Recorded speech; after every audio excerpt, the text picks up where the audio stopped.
મારું નામ તો તમને ખબર જ છે, જેડી પરમાર સરદાર। હું આજે તમને ટાઢું ટબુકલું છે એના વિશેની વાત કરીશ। તો એક મોટું ઝૂંપડું છે, એ ઝૂંપડીમાં એક ડોશીમાં રહે છે અને ડોશીમાં ખૂબ ગરીબ છે, જેના કારણે એ રહેતા હતા તો ઉપર જે છાપરું હતું, ટૂંકમાં તે જમાનામાં ખડનું એવું બાંધેલું, તેમાંથી વરસાદ આવતો હતો, થોડો થોડો પડતો હતો માથે, અને ડોશીમાં ડરતા હતા કે ભાઈ આ ટાઢું ટબુકલું છે, આ ટાઢું ટબુકલું છે એમ કરે।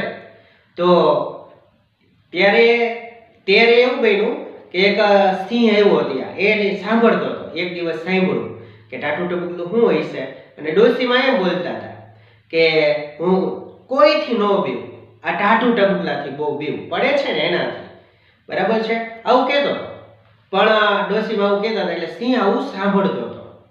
ત્યારે સિંહને એવું થયું કે ભાઈ આ ટાઢું ટબુકલું શું હશે એમ કરીને ભાગ્યો।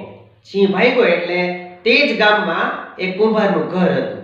એ કુંભારનું ઘર હતું ત્યાં એનો ગધેડો છે એ ભાગી ગયો હતો એટલે આને એમ થયું કે હું ગોતી આવું।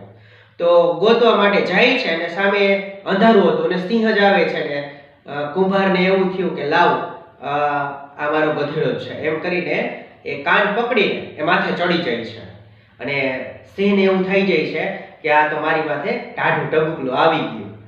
સિંહ ભાગે છે, થોડુંક અંજવાળું થાય છે, આપણી ભાષામાં ફદિયારું થાય છે। તો સિંહ છે એ એક વડલાની નીચેથી જાય છે અને આને પણ દેખાય છે કે ઓહો હું તો સિંહની માથે છું, વડવાઈ હતી એને પકડીને ચડી જાય છે। થોડોક દૂર જાય છે ત્યાં બે વાંદરા સામા મળે છે। તો એ કહે છે વનરાજા તમે કઈ બાજુ જાઓ છો? તો કે મને તો મારી માથે તો ટાઢું ટબુકલું હતું, પેલો વડલો છે ને ત્યાં છે, જોઈ આવો।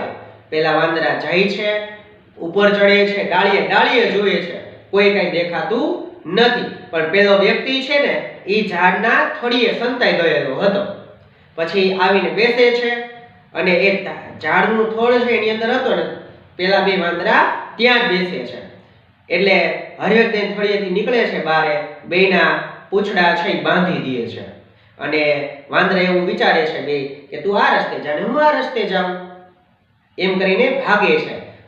પાછું વળી જોતા નથી ને એના જે પૂંછડા છે ને તણાય છે એટલે એને એવું થાય છે કે ઓહો આપણને તો કોકે પકડ્યા છે, નહીં શું હશે, તેમ કરીને બહુ જોર કરે છે, એક બેના પૂંછડા એકનું તૂટી જાય છે, એટલે એને એમ થાય છે પૂંછડા તોડ, એને નામ પાડ્યું પૂંછડા તોડ। બે દોડે છે એટલે બે શિયાળ સામા મળે છે। તો કે શું હતું? તો એવું કીધું, સિંહ પણ બાજુમાં હતો, એ તો ટાઢું ટબુકલું છે। તો પેલા વાંદરા એવું કહે છે ના ના એ પૂંછડા તોડ છે। તો શિયાળવા એવું કહે છે ભાઈ અમે જઈએ।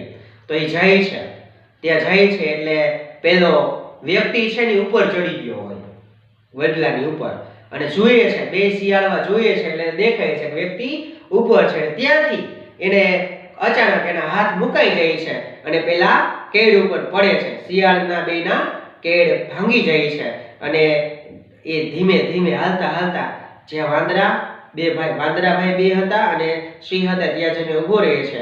સિંહ એવું કહે છે ટાઢું ટબુકલું છે, અને વાંદરા એવું કહે છે પૂંછડા તોડ છે, અને આ એવું કહે છે કે કેડ ભાંગલું છે। આવી રીતે ત્રણેય રકઝક કરે છે। અહીંયા વાર્તા પૂરી થઈ છે। મારી ચેનલને સબસ્ક્રાઇબ કરજો, ફોલો કરજો અને શેર કરજો। જય હિન્દ, જય ભારત।